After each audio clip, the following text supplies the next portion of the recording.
السلام علیکم ورحمۃ اللہ وبرکاتہ۔ کیا حال ہے آپ لوگوں کا؟ امید کرتی ہوں کہ آپ لوگ یقیناً اب سنتوں پر بھی عمل پیرا ہونے کی کوشش کر رہے ہوں گے۔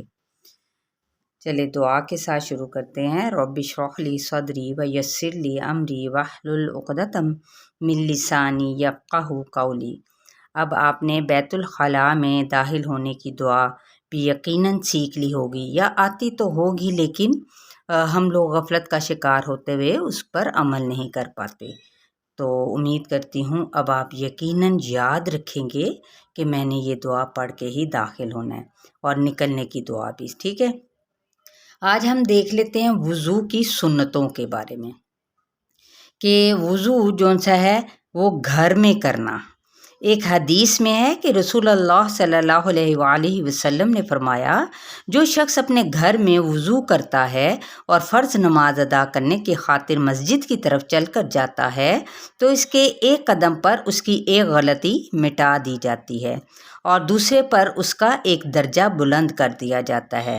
اور دوسرے نمبر پہ کیا ہے؟ وضو سے پہلے کیا کرنا چاہیے؟ بسم اللہ پڑھنی چاہیے، ٹھیک ہے؟ بسم اللہ۔ اور وضو کے شروع میں اپنے ہاتھوں کو کیا ہے؟ 3 مرتبہ دھونا ہے، ٹھیک ہے؟ اور پھر اگلا پوائنٹ کیا بنتا ہے ہمارا؟ کہ چہرہ دھونے سے پہلے کلی کرنا اور ناک میں پانی چڑھانا۔ پھر اگلا پوائنٹ کیا بنتا ہے ہمارا؟ یعنی سٹیپ بائی سٹیپ بائیں ہاتھ کے ساتھ ناک جھاڑنا۔ ایک اور حدیث میں بھی ہے کہ آپ صلی اللہ علیہ وآلہ وسلم نے پہلے اپنے ہاتھوں کو 3 مرتبہ دھویا، پھر کلی کی، پھر ناک میں پانی چڑھایا اور اسے جھاڑا، پھر اپنا چہرہ 3 مرتبہ دھویا۔ اس کے بعد جو اگلا سٹیپ ہے وہ کیا ہے؟ کلی کرنے اور ناک میں پانی چڑھانے میں مبالغہ کرنا، یعنی پورے منہ میں پانی گھمانا اور ناک کے آخری حصے تک پانی پہنچانا۔ ایک حدیث میں ہے، اور ناک میں پانی چڑھانے میں مبالغہ کیا کرو الا یہ کہ تم روزہ دار ہو، یعنی روزے کی حالت میں اتنا اوپر تک ناک میں پانی چڑھانا کیا ہے؟ وہ صحیح نہیں ہے۔ پھر ہے ایک ہی چلو سے کلی کرنا اور ناک میں پانی چڑھانا، ٹھیک ہے؟ پھر کلی کے وقت مسواک کرنا۔ رسول اللہ صلی اللہ علیہ وآلہ وسلم کا فرمان ہے کہ اگر مجھے امت کی مشقت کا خوف نہ ہوتا تو میں انہیں ہر وقت کے یعنی مسواک کرنے کا حکم دیتا۔ کس وقت؟ وضو کے وقت۔ جب بھی وہ وضو کرنے لگتا تو پہلے مسواک کرتا۔ تو لہٰذا چہرہ دھوتے ہوئے جو ہے وہ آپ نے کیا کرنا ہے؟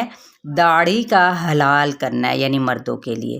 رسول اللہ صلی اللہ علیہ وآلہ وسلم وضو کے دوران اپنی داڑھی کا حلال کیا کرتے تھے، ٹھیک ہے؟ یہ ہے آپ لوگوں کا وضو کا طریقہ۔ اور مسنون کیفیت کے مطابق کیا ہے؟ مسح کرنا۔ رسول اللہ صلی اللہ علیہ وآلہ وسلم اپنے دونوں ہاتھوں کو سر کے شروع سے گدی تک لے جاتے، یعنی پیچھے تک، پھر انہیں اسی طرح سر کے شروع تک واپس لے آتے۔ یاد رہے کہ یہ مسح جو ہے نا وہ مسنون طریقے کے مطابق ہی کرنا چاہیے، کیونکہ مسنون طریقے سے ہٹ کر کیا ہوا کوئی بھی عمل مقبول نہیں ہے، ٹھیک ہے؟ پھر ہاتھ پاؤں کی انگلیوں کا حلال کرنا، ٹھیک ہے؟ اسی طرح سے ہاتھ پاؤں دھوتے وقت پہلے دایاں ہاتھ پاؤں کو دھونا، یعنی پہلے دائیں ہاتھ پاؤں کو دھونا۔ تو حدیث میں بھی ہے کہ رسول اللہ صلی اللہ علیہ وآلہ وسلم کو دائیں طرف جون سی تھی نا وہ بہت زیادہ پسند تھی، جوتا پہنتے ہوئے اور طہارت میں بھی۔ پھر چہرہ، ہاتھ، بازو اور پاؤں کو ایک سے زیادہ مرتبہ یعنی 3 مرتبہ دھونا، پانی بہاتے ہوئے اعضائے وضو کو ملنا، ٹھیک ہے؟ حسب ضرورت پانی کا استعمال کرنا، یہ بہت ضروری ہے۔ حدیث میں ہے کہ رسول اللہ صلی اللہ علیہ وآلہ وسلم 1 مد پانی سے وضو کیا کرتے تھے، ٹھیک ہے؟ بازو اور پاؤں دھوتے ہوئے یہ آپ نے اس کو اچھے طریقے سے پنڈلیوں تک دھونا ہے، ٹھیک ہے؟ بازوؤں کو کندھوں تک اور اپنے پاؤں کو پنڈلیوں تک، ٹھیک ہے؟ اور اس کے بعد یہ ہے کہ یعنی مطلب کیا ہے؟ مکمل طور پر وضو کرنا، اور ہر عضو کو کیا کرنا ہے؟ اچھی طرح سے دھونا، یعنی اعضاء جو ہے نا، یعنی ہاتھ پاؤں یہ سارا کچھ۔ تو وضو کے بعد ایک ہی دعا پڑھنی ہے، یہ ہے اصل کام۔ اور کیا ہے؟ اشہد لا الہ الا اللہ وحدہ لا شریک لہ واشہد ان محمدا عبدہ ورسولہ، ٹھیک ہے؟ تو وضو کے بعد آپ 2 رکعت نماز نفل بھی ادا کر سکتے ہیں. کتنی اچھی بات ہے نا. ٹھیک ہے، امید کرتی ہوں کہ آپ ضرور ان باتوں پر عمل کریں گے. اور جو بھی شخص اچھی طرح سے وضو کرتا ہے اس کے گناہ اس کے جسم سے حتیٰ کہ اس کے ناخنوں کے نیچے تک سے یہ تمام جو گناہ ہے وہ کیا ہے نکل جاتے ہیں، جھڑ جاتے ہیں. تو تم میں سے جو شخص بھی اچھی طرح وضو کرے پھر 2 رکعت نماز پوری توجہ کے ساتھ ادا کرے تو اس کی مغفرت کر دی جاتی ہے. الحمدللہ. چلیں اب اپنی جلدی سے ہم اپنے کورس کی جانب بڑھتے ہیں. سورہ البقرہ ہے، پارہ نمبر 1 ہے اور آیت نمبر ہماری ہوگی آج 83. اعوذ باللہ من الشیطان الرجیم، بسم اللہ الرحمن الرحیم. وَإِذْ أَخَذْنَا مِيثَاقَ بَنِي إِسْرَائِيلَ لَا تَعْبُدُونَ إِلَّا اللَّهَ وَبِالْوَالِدَيْنِ إِحْسَانًا وَذِي الْقُرْبَى وَالْيَتَامَى وَالْمَسَاكِينِ وَقُولُوا لِلنَّاسِ حُسْنًا وَأَقِيمُوا الصَّلَاةَ وَآتُوا الزَّكَاةَ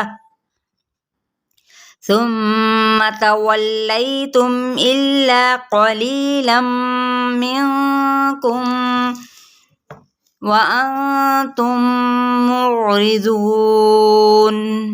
ٹھیک ہے، یہ آیت آپ لوگوں نے اچھی طرح سے اس کی کیا کرنی ہے، تجوید کو سمجھنا ہے، پڑھنا ہے، سیکھنا ہے اور ساتھ ہی ہم تطبیق کر لیتے ہیں. تطبیق کیسے؟ جی سیٹ بھی کر لینا ہے ساتھ. واو کو ہونٹوں کی نا تمام گلائی سے، از کو دال کی بہت نرمی کے ساتھ ادا کرنا ہے. خا کو پر کرتے ہوئے دال کو نرمی سے پڑھنا ہے. خل. ٹھیک ہے، نا مد اصلی بالالف کا قاعدہ، می پہ یا مدہ کا قاعدہ، سا پہ مد اصلی بالالف. قوف کو ہم نے پر کرنا ہے لیکن اس کی اس حرکت کو لمبا نہیں کریں گے نا، جیسے قا. ٹھیک ہے، اتنا لمبا نہیں کرنا. پھر ہے نہ ہی جھٹکا دینا ہے جیسے ق، یہ بھی نہیں کام کرنا. بنی اسرائیل، یہاں پہ 4 حرکات کے برابر بنی پہ بھی کھینچ دیں، رو پہ بھی کھینچ دیں. ای پہ جائے مدہ اور یہ لام کی حرکت کو لمبا نہیں کریں گے. لام زبر الف لا پہ مد اصلی بالالف کا قاعدہ. تا زبر آئین تا. ٹھیک ہے، آئین کو واضح کرنا ہے. ٹھیک ہے، تا بدون بعض اوقات پڑھ دیتے ہیں، نہیں، تعبدون. ٹھیک ہے، دال پیش واؤ، دو پہ مد اصلی بالواؤ کا قاعدہ اور ہے. نون کی حرکت کو ہم لمبا نہیں کریں گے. الا اللہ، یہ دیکھیں اللہ اس میں جلالہ اور پیچھے زبر ہے تو ہم نے اس کو پر پڑھنا ہے. پھر ہے واؤ ہونٹوں کی نا تمام گلائی سے، وا. ٹھیک ہے، وا نہیں کہنا. ٹھیک ہے، وا. بل، با کی زیر کو لام کے ساتھ ملائیں گے. بالوالدینی. ٹھیک ہے، یہاں پہ یا لین کا قاعدہ ہو رہا ہے. احسانوں، یہاں پہ کیا ہے، احسا، سین کی سیٹی کو واضح کرتے ہوئے مد اصلی بالالف کا قاعدہ اور نون کی تنوین کو یہاں پہ واو کے ساتھ ملائیں گے تو کیا ہے، ادغام مع الغنہ کا قاعدہ ہوگا. وذل قربا، رو پر پڑھیں گے، قوف بھی پر ہے. ٹھیک ہے، لا کی زیر کو لام کے ساتھ ملائیں گے. با پہ مد اصلی بالالف کا قائم مقام ہے، ایک الف یا 2 حرکات کے برابر. اسی طرح والیتاما ایکولین کو بھی کھینچیں گے، ایک الف یا 2 حرکات کے برابر. والمساکینی، کی پہ یا مدہ اور نون کی زیر کو لمبا نہیں کریں گے. وقولو، ان کو ایکولی کھینچیں گے کیونکہ واو مدہ ہو رہی ہے. لناسی، یہاں پہ غنہ ہو رہا ہے، مد اصلی بالالف بھی سین کی زیر کو باریک کرتے ہوئے پڑھیں گے لیکن سین کی سیٹی کو واضح رکھیں. لناسی، یہاں پہ غنہ بھی کرنا ہے. ٹھیک ہے، حسنوں، یہاں پہ ادغام مع الغنہ کا قاعدہ ہو رہا ہے. ٹھیک ہے، وَأَقِيمُوا الصَّلَاةَ. ٹھیک ہے، یہ ہے قی، یہاں پہ یا مدہ ہو رہی ہے، میم کی پیش کو صوت کے ساتھ ملائیں گے. صوت حروف مستعلیہ میں سے ہے. ٹھیک ہے، تشدید بھی ہے. وَأَقِيمُوا الصَّلَاةَ. ٹھیک ہے، لوتا نہیں کہنا. بعض اوقات کیا ہے، صوت پر کرتے کرتے ہم آگے والا لیٹر بھی پر ہی پڑھ جاتے ہیں. ٹھیک ہے، لیکن نہیں پڑھنا.